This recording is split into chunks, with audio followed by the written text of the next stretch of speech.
Welcome to A Fork in Time, the alternate history podcast.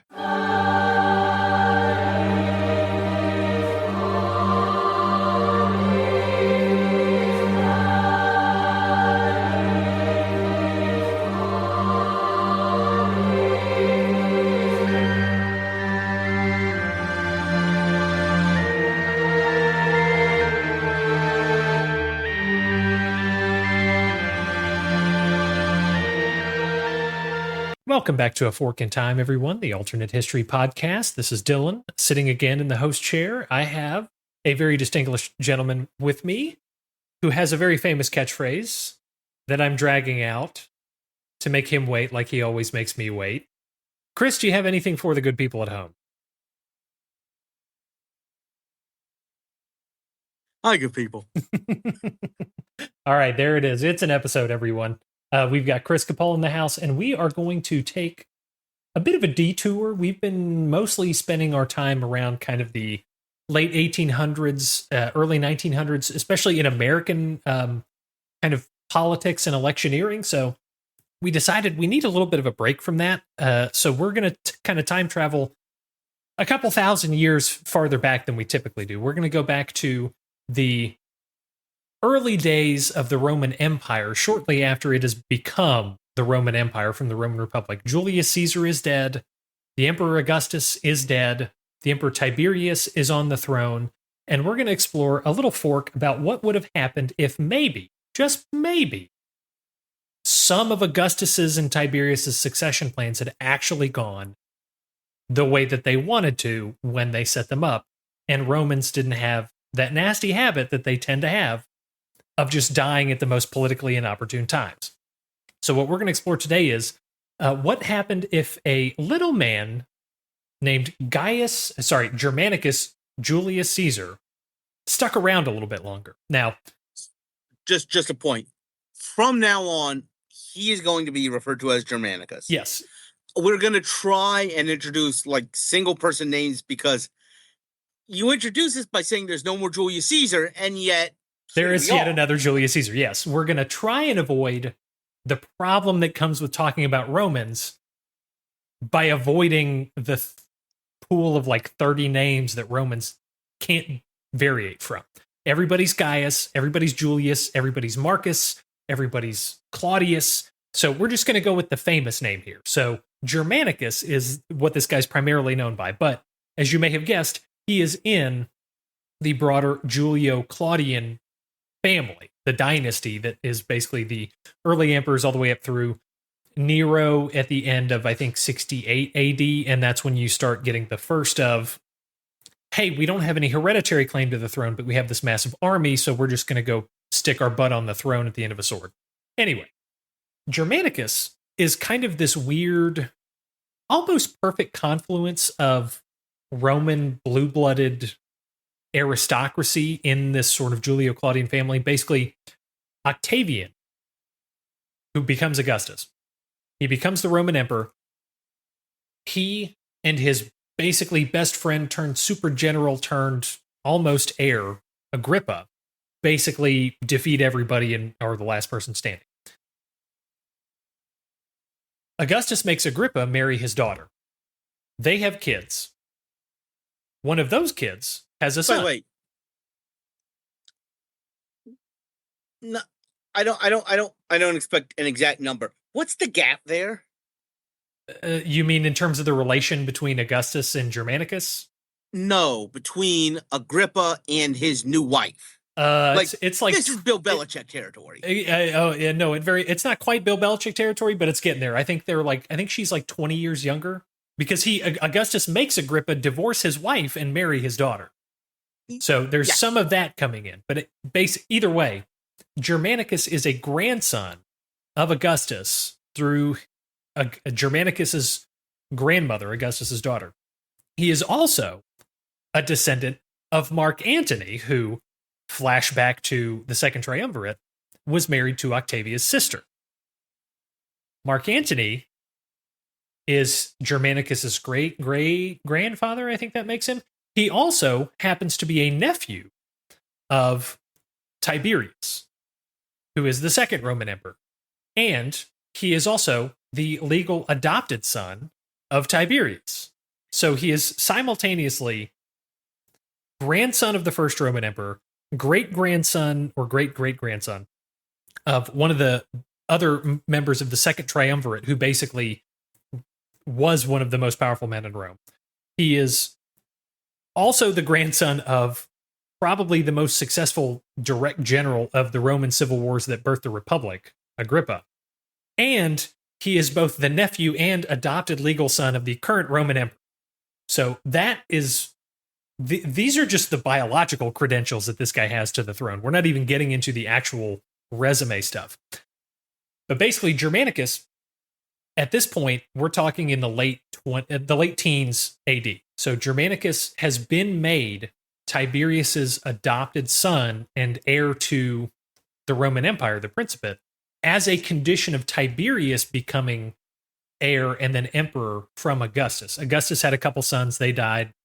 He had to kind of find the next person available, so he chose Tiberius, but made Tiberius's inheritance conditioned upon Tiberius then in turn adopting Augustus's grandson Germanicus as his own heir. So that's kind of where we're at, just in terms of the succession, because this gets a little weird. So I want you guys to understand sort of why Germanicus is important. Germanicus starts his political career pretty well. He helps fight with Tiberius under the reign of Augustus. They fight some rebellions in modern day Hungary and kind of the Croatia and Serbia. Basically, it's Pannonia and Dalmatia is the Roman territories. They fight these rebels. Germanicus does great at that. He then gets appointed to command in Germany. He helps quell some rebellious kind of mutineering legions who wanted the pay that Augustus promised them, brings them back in the fold. Then it's important. He nips in the bud what you were talking about earlier. Yes. Which is what's going to become how you select an emperor. Exactly. Yeah. He kind of nips in the bud a lot of the tensions that soldiers haven't quite figured out, that they have this power yet, that they can basically be kingmakers.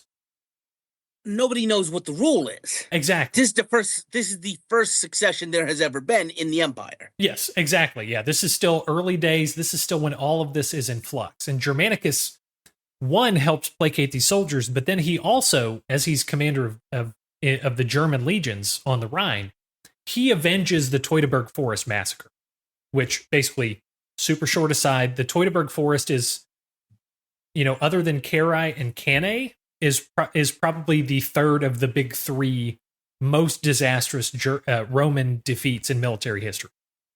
One is Hannibal, the other one is Crassus getting his butt whooped by the Parthians, which we've already done an episode about, and this is the third one. Basically, a bunch of Romans decide filing single file in a line through a forest filled with angry German barbarians is a brilliant military strategy.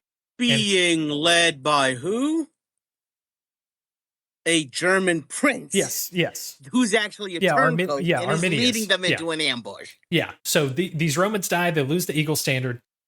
This is a Roman sore spot for 10 years, basically. And then Germanicus is the one who basically leads the series of campaigns and quote unquote avenges the Roman disaster at the Teutoburg Forest.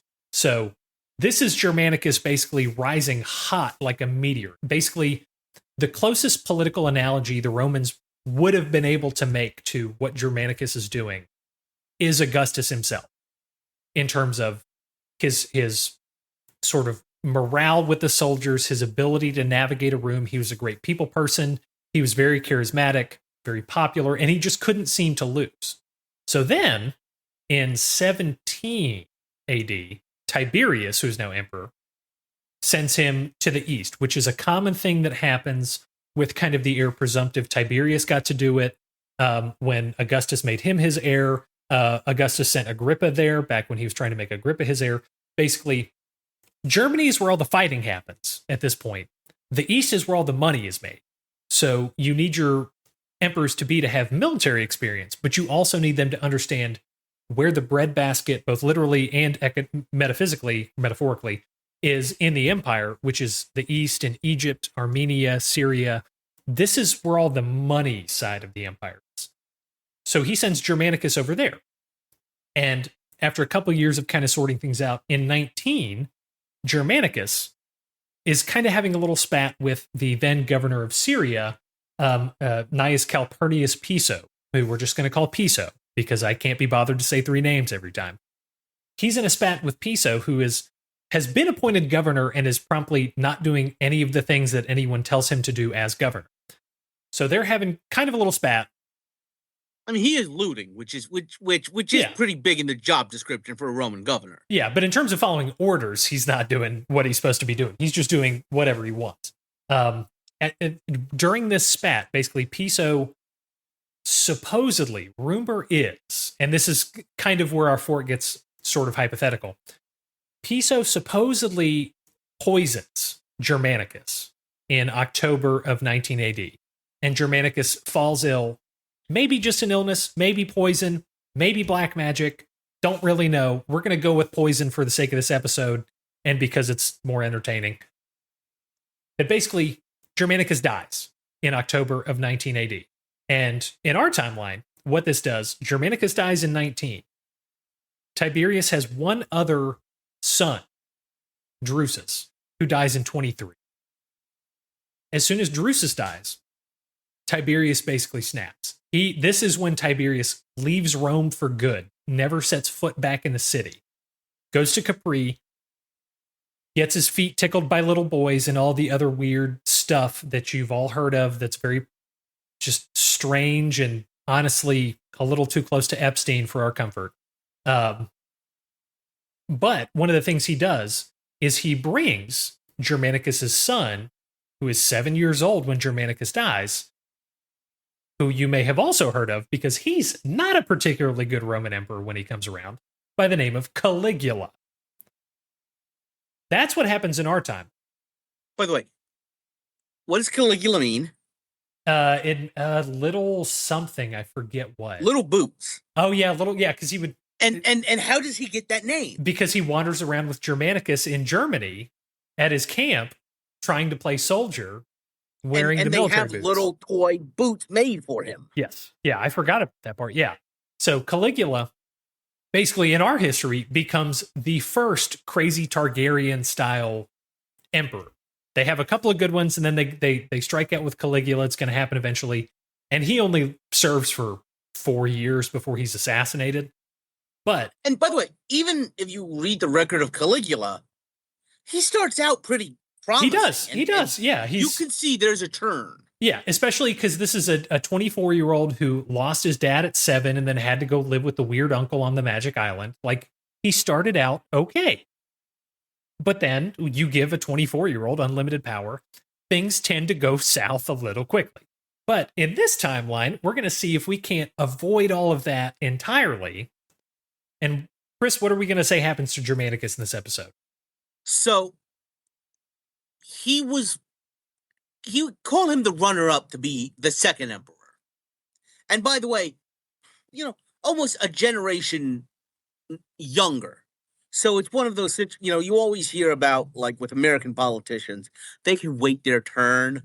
You can let somebody else be president because you're going to be around and they're not. And basically what we thought about was, this is the star. This is the guy everybody looks to. If you are a Roman functionary, that's the kind of person you want on your side. Because these are the kind of people who, make or break you. Like it reminds me a little bit of like post-Soviet Russia, where like a Yevgeny Prigozhin starts off as a hot dog vendor, gets on the right side of Putin, and winds up with his own personal army. Yeah.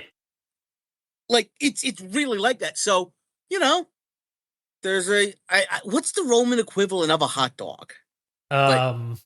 Honestly, probably just some meat on a stick.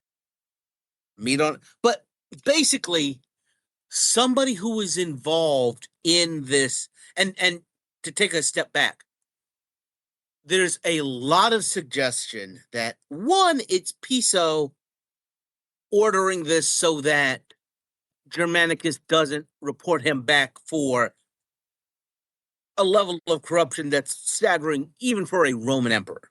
Yeah.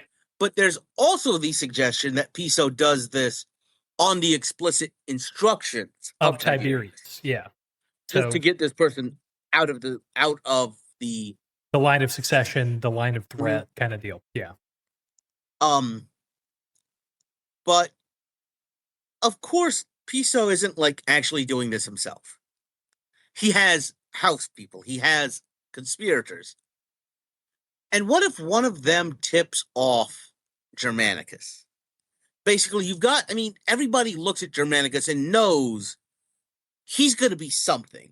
Yeah. So you know what? Let me build up some goodwill with that. So the idea is basically somebody goes to Germanicus and says, hey, Piso poisoned that hot dog. At this banquet, I'm kicking myself right now for not remembering the appropriate Godfather quotation, but like after this meeting, you will be assassinated. Yeah.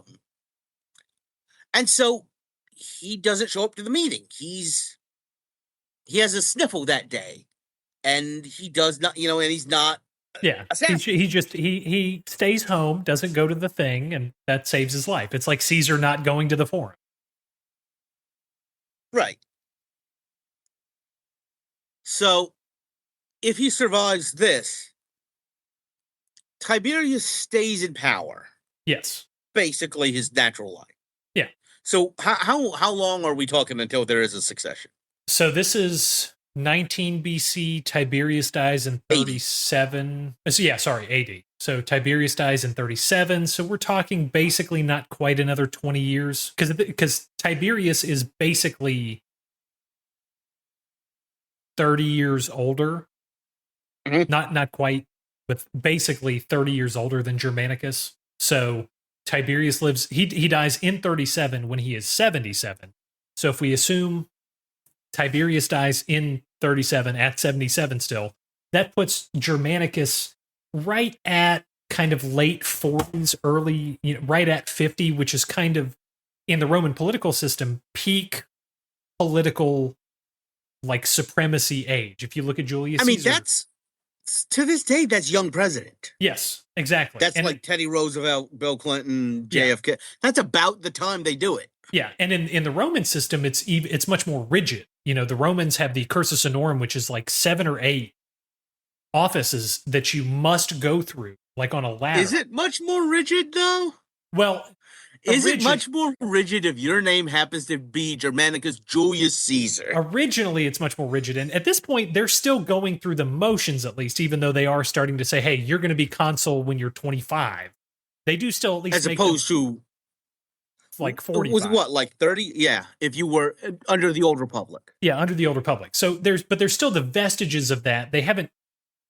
One of the things about the Principate system that Augustus and the Julio-Claudians operated under is there was at least the veneer that they attempted to keep of the old Roman way of doing things. The Senate gave all the authority. But he was kind of one of the first truly golden children. Yes. They just bent all the rules to give him all of these offices way before pretty much technically was. Yeah, pretty much. But and I'm not trying to discount the old system. I'm just trying to remind us that whether or not he's bound by it, it is still a thing that at least they're paying token homage to the system. So we have to remember that it is still around and it's kind of the tradition that he's going through. But yes, no, he's very much the golden boy. So he's going to be at this point, if Germanicus takes over in, 37 AD, he's going to have had another 20 years of governorship in Syria and the East. It's probably not out of, the imagination to think that he gets Spain thrown in there at some point. Basically, he's going to bounce all over the empire, learning everything there is to know about it, taking up all the positions that he's got, talking with the Senate. So he's basically going to be, when he takes power, he's essentially going to be seen as Augustus come again. Tiberius was kind of the weird anomaly. He was kind of the accidental emperor after Augustus, where he was much less of a people person military commander. He wasn't a bad military commander, but he was much more of an administrator as opposed to a work the room, I deal think maker a perfect politician. way to think about it is what LBJ thought he was going to be. Yeah. When it looked like he was going to, like Bobby Kennedy was going to win in 68. He was going to be the person that came between the two golden children. Yeah, that's actually a really good way to put it. Yeah. Yeah.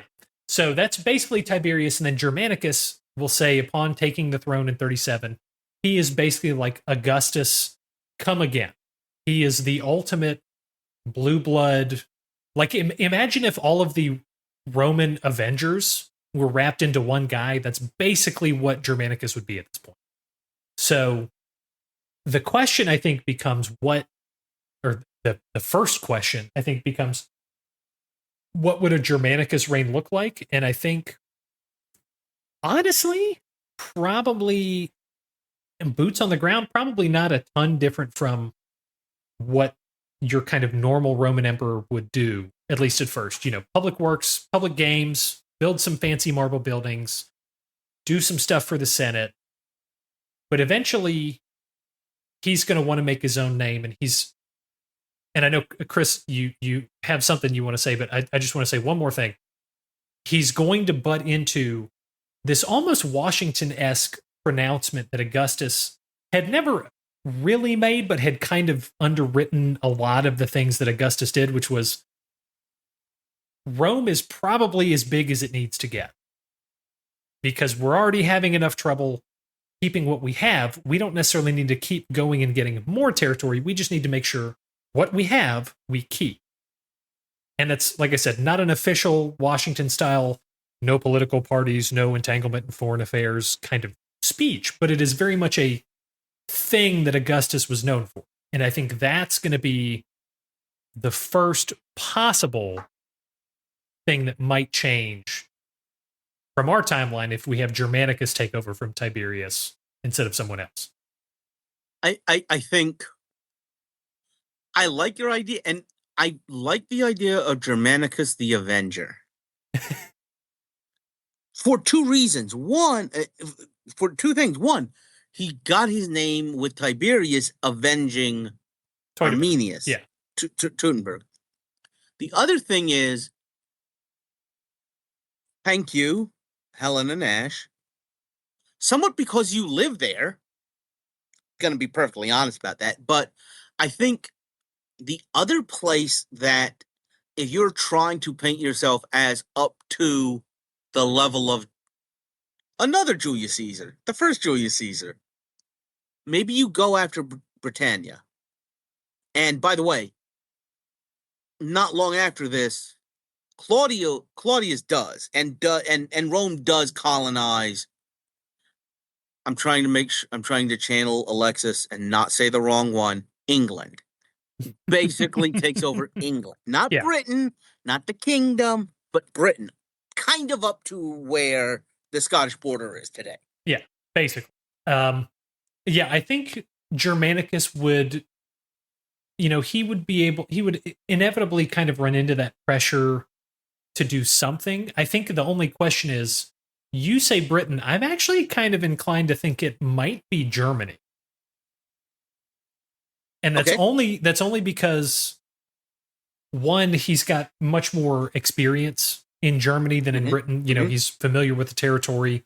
And two, basically for the entire history of the Roman Empire, Germany, or quote unquote Germania, which is basically Germany east of the Rhine, was seen as the one province that they should have gotten that they never did.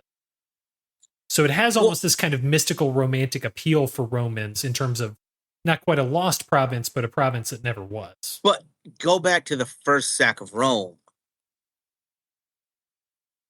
Romans believe this area is in the Roman world because there was a Germanic tribe during the Republican period that actually sacked Rome. Yeah. So they have contact with Germany. Yeah. And if Rome has contact with you, they think they own you.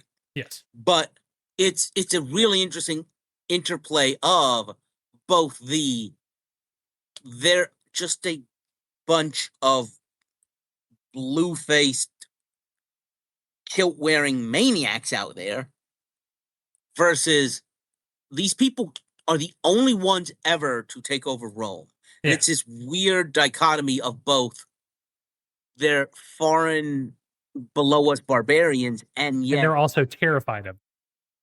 especially right after Teutoburg, Yes. when like the entire army in Germany is no more. Yeah.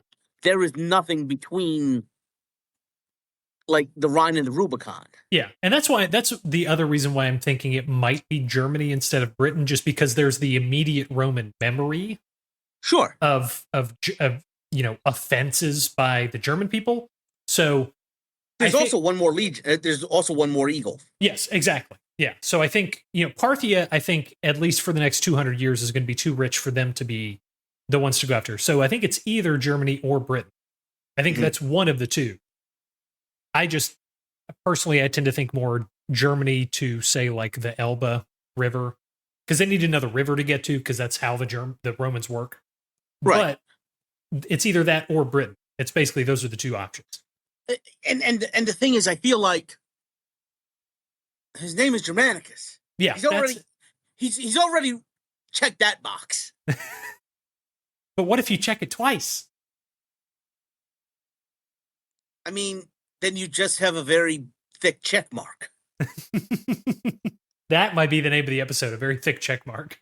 But check, because we're also talking about part of the Czech Republic. CZECH? Yeah, because we're talking about part of the Czech Republic here. Okay. But no, I think either way, it's going to be an expansion of the empire or an attempt to. Mm-hmm. I think it's just various different flavors of the same. I think if it's Britain, you see the same thing that happens in our timeline with Rome and Britain. If it's Germany, it just shifts the border and it changes who the barbarians are that come in 200 years from now. I think otherwise, basically not that much changes, at least in the immediate grand scheme of things. I mean, there's always the argument, and I want to hear what you think about it, where one of the reasons the Roman Empire declined and fell was because they stopped using the legions to take stuff. If you look at like the triumphs of Caesar and Augustus, and honestly, Germanicus's and Tiberius's triumphs when they raid Germany, that helps pay for itself. Yes. When the legions stop expanding and looting, the Roman political structure can't support that. Well, you're right. The Roman political structure can't support it, and the Roman political structure doesn't recognize that, as it did in times past, whether people realized it or not, it needed to change. Because the whole soldiers are loyal to the general rather than the state thing, that's a thing that only really comes around sort of in your kind of weird sort of Gracchi brothers, Marius and Sulla dictatorship era. Shout out to Mike Duncan. Yeah. The late, you hear the phrase the late Roman Republic. It starts with the Gracchi brothers. Exactly. And it's this whole thing of personal armies. Yes. And legion, instead of being able to award Roman soldiers land back home because all the land's been bought up by the senators who are working these massive slave estates. Instead, the idea being, okay, I need to pay my men, which means I need to conquer something so that my men have something to rape, pillage, plunder, and then I have some land to give them. Once Rome runs out of land without being able to conquer anything, that is kind of the root cause of the problem. And then from there, you almost start getting into this weird, like, Roman, not caste system, but sort of a Roman versus barbarian. Even once, 300 years from now, the Goths kind of come in and they are settled in Rome, but they are not of Rome. Before that, you would have barbarians like the Franks. they would be Roman citizens and they would become Roman. But the Goths they would live in Roman territory. They would pay Roman taxes. They would live in Roman towns, but they would always be Goths. So I think, part of me wonders, especially if Germany is the place that's conquered, I wonder if that particular bridge has to get crossed early, because at obviously, Remagen? Sorry, At the one at Remagen? yeah. But in terms of like what to do with all these Germans that the Romans are terrified of, but kind of want to make citizens, but kind of don't believe they deserve to be citizens. So I think there was another place I wanted to talk about. Yeah, and I'll get to it. I found it really interesting just how exterminationist Yes. his raids into Germany were. And I do, there's some kind of giant historical symmetry that makes my heart smile, picturing living space for the Roman legionnaires being carved out of Germany. Living space being a very famous quotation you're misphrasing. But that was the idea, that there's these sub us people there. Yeah.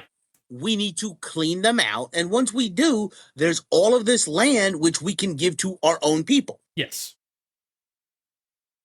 Yeah, and I think in that sense, Germanicus both, becomes kind of your normal conquering Roman emperor, but also Germanicus kind of at least seems to give at least some vibes of even if he's not necessarily out to change the system, he understands the problems of the system and just deals with them as best he can.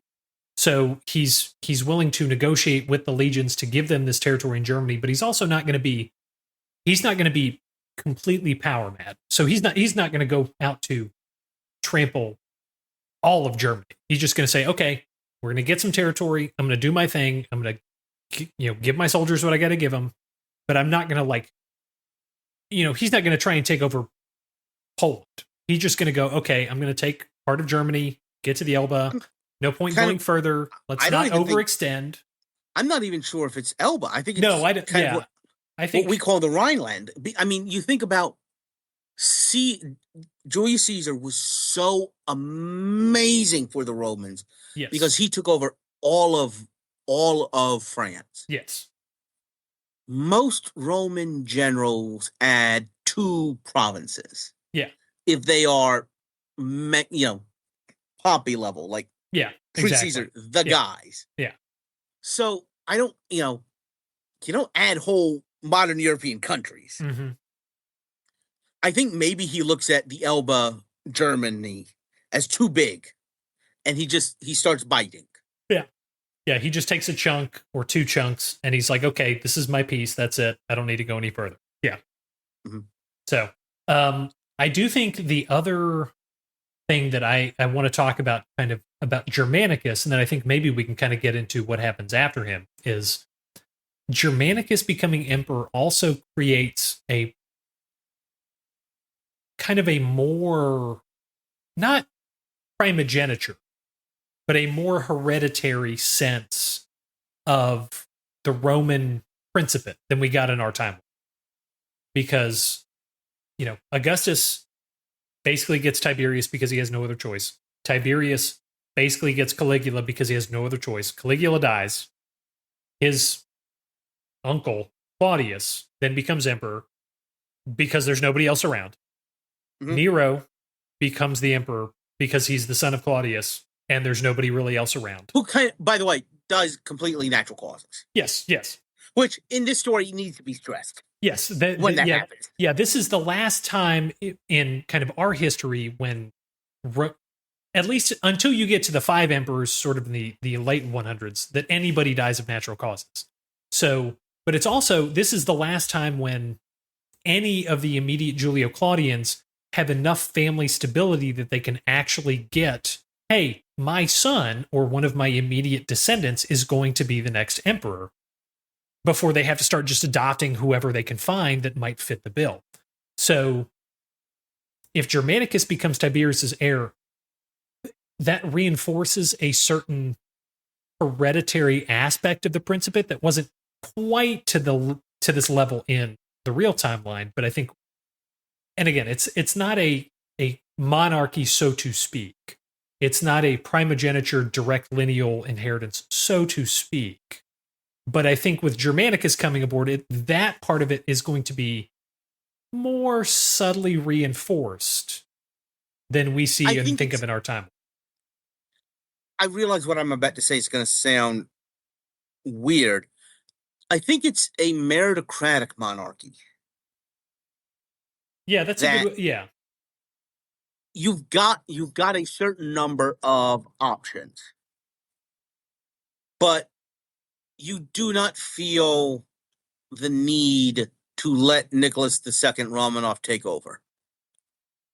The guy who, just by virtue of being the eldest, gets to take over, even though he himself doesn't really want it. When you have like really dynamic and interesting, and I think it's a good way to keep the empire dynamic, if that makes sense. Yeah, and I mean it's certainly kind of a logical way to do it, because at this point we're still under the fiction that this is not a monarchy, and they're going to try and keep that presumption up, so they don't need to find a direct blood descendant if they don't have to, and if they don't have anybody. But here, I think, and this is I think where this part of the discussion is going to get really interesting, is because Germanicus, along with being kind of the natural heir who would still have that, he's also one of the few guys who has issue or has children that would also fit that bill. So I guess now we can maybe turn to, once Germanicus kicks the bucket, because you got to remember, so in this timeline, he's kind of late 40s, right around 50 when he takes over from Tiberius in 37. You know, let's say we give him sort of the average Roman lifespan of, 60 to 65, somewhere in there. That puts him probably dying somewhere between 47 and 52 or 53. So, somewhere kind of in that ballpark. But he's got to figure out the same problem that Augustus and Tiberius ran into.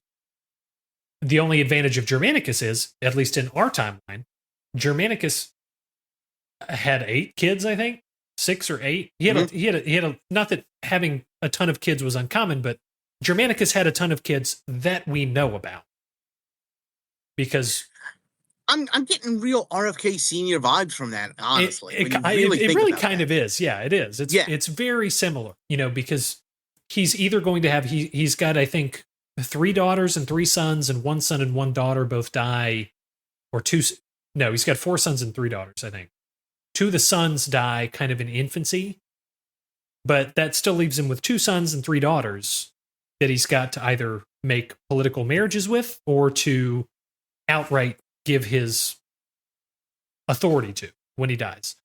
My suspicion is that Germanicus is going to go with the family and pick the son who ended up being emperor in our timeline as his successor, and that's Caligula. He does have another son, but Caligula is the oldest of the sons that he's got. So I suspect he's going to pick Caligula to be his successor, but this is going to be a very different Caligula than we experienced in our time. And I think that alone is what is going to make all the difference for at least kind of what we understand as sort of the quote-unquote Pax Romana era of Roman history, because this Caligula is not going to have lost his dad at the age of 7. He is not then going to basically be put under house arrest at the creepy uncle's magical island, weird Epstein boy palace for basically 10 years. He's going to be a much more well-adjusted, much more educated in sort of the ruling tools, sort of the ruling mindset, if he's got 20, 30 years to watch his dad and to co-rule with his dad eventually before he takes the throne. Now, that's not to say that Caligula may or may not catch a little of the Targaryen coin flip at some point. You know, the crazy may or may not start to come out eventually. But it's not going to be the same crazy that you get when you hand a 24-year-old boy who has suffered two significant emotional and psychological trauma events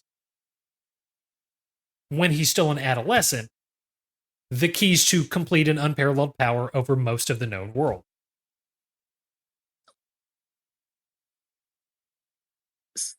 So something interesting just went through my mind, and I'm going to take it another place. Okay.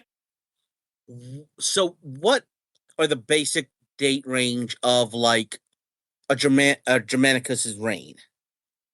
So you're looking at probably somewhere between 37 and like like to 55-ish, maybe a little after.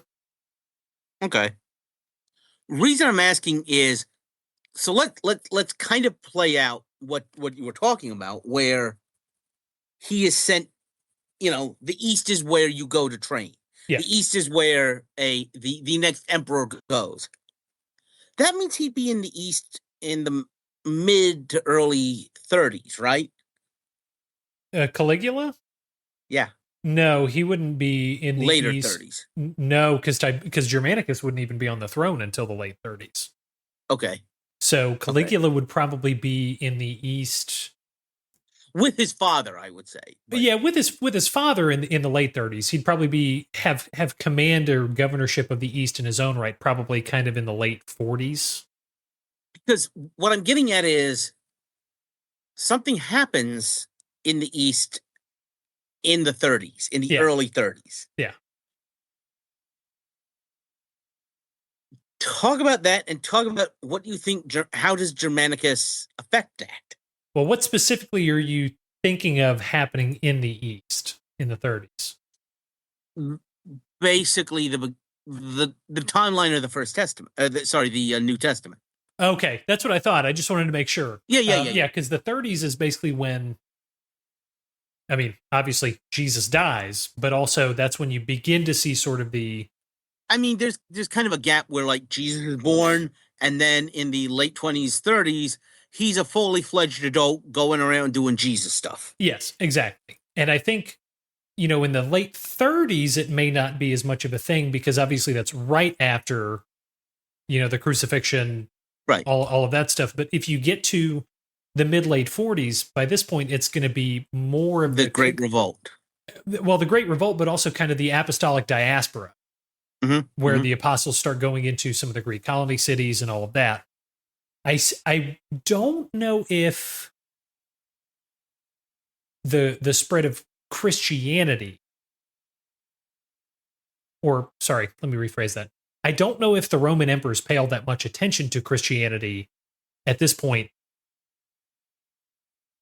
just because it's still kind of this fringe like subcult of Judaism. But right.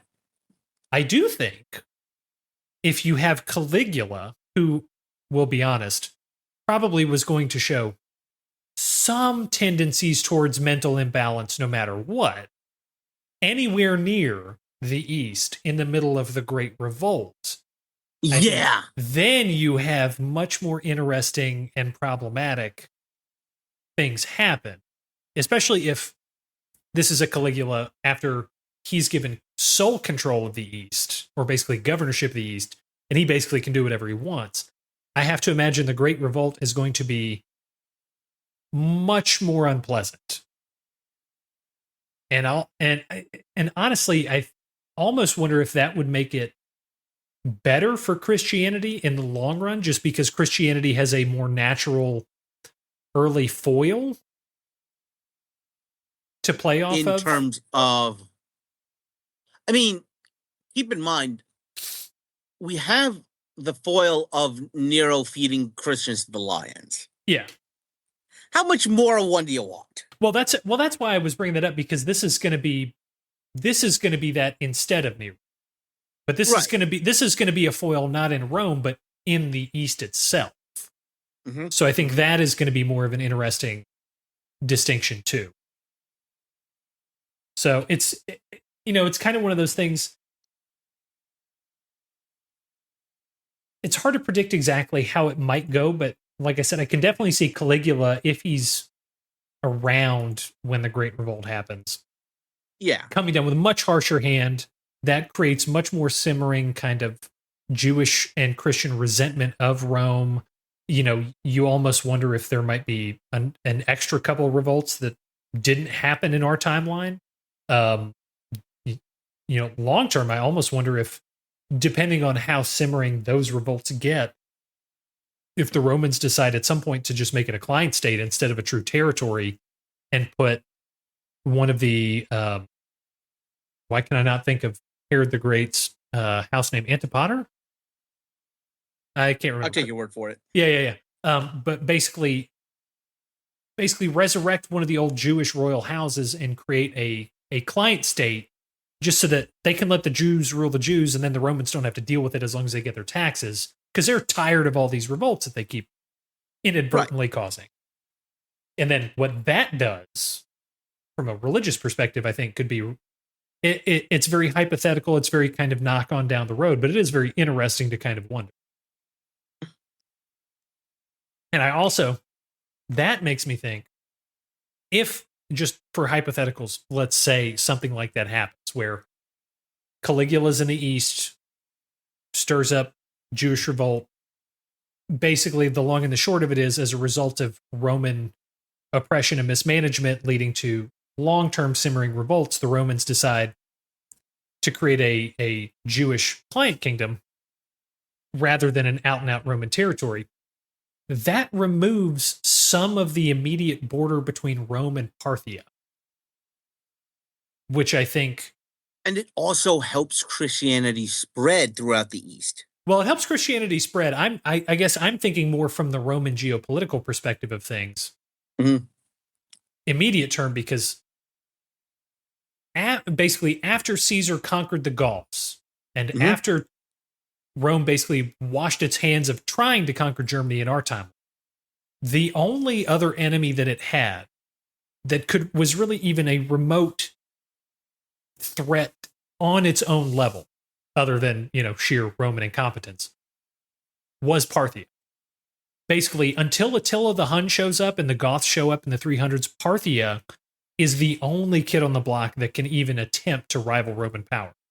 So where I'm thinking is, if Rome adds an additional client state that creates an additional buffer, along with Armenia and some of the other kingdoms over there, between Parthia and Rome, I wonder if that might reduce some of the friction between Rome and Parthia, and Rome might start turning their attention back up north instead of east.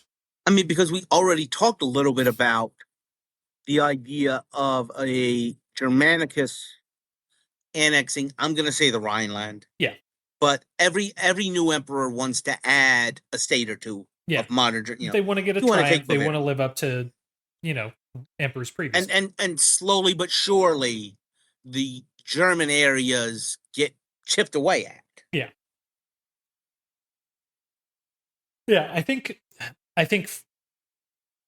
my idea is that I think becomes much more this sort of long-term, interesting geopolitical divergence. But I do think you're right in that a Jewish kingdom creates a very different Christianity, because one of the things about our version of Christianity is it owes a lot of its, at least,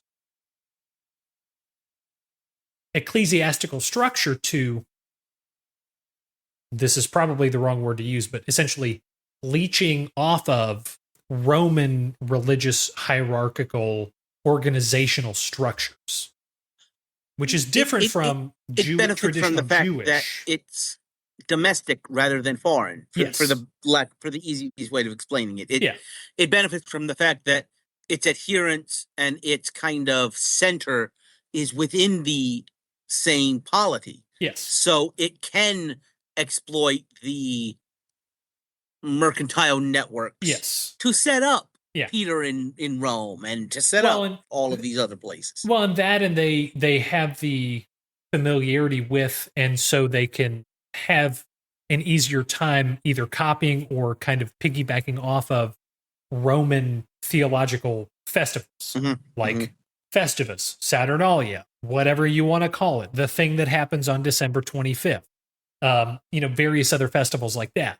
Whereas if you don't have that, and if Christianity tends to stay more, I won't say it's purely affixed, but more affixed to kind of the traditional Jewish homeland, I almost wonder if it's going to honestly be kind of more focused on a sect within Judaism. That, or I was going to say if it ends up being much more associated with, what we today understand as Coptic Christianity, things like that, where it starts off as a sect of Judaism, and then either it stays Jewish, or it takes up some more of the Eastern variants. Or actually, here's an interesting idea.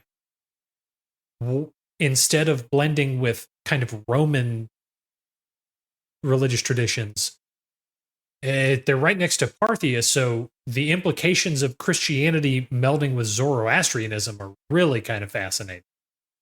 And I think we kind of to do a loose throwback to our Ahura Mazda Zoroastrian episode we did a while back, I wonder if those parallels might be kind of interesting to see what syncretism happens there. And then, what if Parthia becomes the big Christian empire? That then has giant knock-on effects from, what happens when Islam comes up? What happens when the Mongols come down? That whole thing just becomes a totally different fabric of the Middle East if you have sort of a Parthian, Zoroastrian Christian kind of fabric of society. So it's interesting. I don't know. This is kind of one of those episodes where we take something that seems like it's going to be a huge change, and it does cause some huge changes, but the impact, the stuff that's predictable, really doesn't do all that much. Because we talked about some of the ideas about what would change, and to be honest, none of them are super revolutionary from the perspective of what a Roman Empire might look like. I think that the handover of power is important. Yes, I do think that's probably the biggest one. It never does get to the point of the emperor is dead, let's rally around our general and make him emperor. Well, and I'm sure, just statistically speaking, that's going to happen at some point. But instead of it happening in the 40s, 50s, and 60s AD, what if it happens in the 120s, 30s, and 40s? That's an extra 60 years of entrenchment. What if there's enough time for those norms to be established that that's not how we do it? Yeah. So that somebody does think of doing it, but they're looked on as kind of a dangerous... A tyrant, yeah. Yeah. Tyrant was the word I was looking for that I couldn't think of. Yeah, I think that's really the interesting idea for sort of the structure of Roman government. I do think once you start getting into the 300s and 400s, and you start getting some of these barbarian invasions of like the Goths and the Vandals and the Huns, I do think a certain level of that leads to an inevitable, not necessarily fall, but at least degradation of Rome. Sure. But it's the difference becomes in, okay, if you have a more structured Roman government with less precedent for generals to kind of hop in and sort of take over, does that mean that Rome, at least in some fashion, lasts longer? Do we have not just an Eastern Roman Empire, but also a Western Roman Empire of the Italian Peninsula lasting, into the 1400s? Again, I think it's an interesting argument for two reasons. One, there is a meritocratic element to it. Yeah. There is some kind of sense of choosing the best person. And the other thing is, Germany only has so many states. If every single emperor tries to add one or two more to the empire, eventually they'll run out of Germany. And what that does is it changes where the Romans meet the Goths. Yeah, if you push that east, that then changes the sort of knocking on the door perspective, because the Goths have to get further to get to kind of Rome and I mean, it really accelerates what you see towards the end of the West, where a lot, I don't want to say these Eastern European tribes, because they probably had origins further out west, and it's not really sure. But you have this knock-on flooding effect of the Huns driving out this and that group. And if Rome's meeting them that much further east, there's no way that doesn't change things. No, exactly. And it's one of those things, once you get to that level, it becomes hard to even predict what the change would be. So I guess we've probably taken it kind of as far as I think we can take it for this episode. But do you have any final thoughts you want to add before we kind of wrap things up? Not particularly. Okay, cool. Well, ladies and gentlemen, thank you for being with us on this adventure way back into the past on A Fork in Time. Leave a like or a comment on your podcast player of choice if you like the episode or have feedback. Feel free to check us out on our Discord if you want to give feedback there or topic suggestions, anything like that. And, as always, if you should come across A Fork in Time, what should we do, Chris? Take it. All right. Thanks, everybody. Have a great night.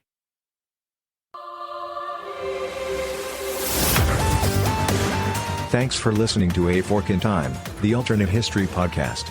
Learn more and provide feedback by visiting our website at www.aforkintimepodcast.com. Connect to us on Facebook at facebook.com/aforkintime or follow us on Twitter at AFIT Podcast. If you want to support the show financially, visit our Patreon page at patreon.com/aforkintime. We hope you will join us next time.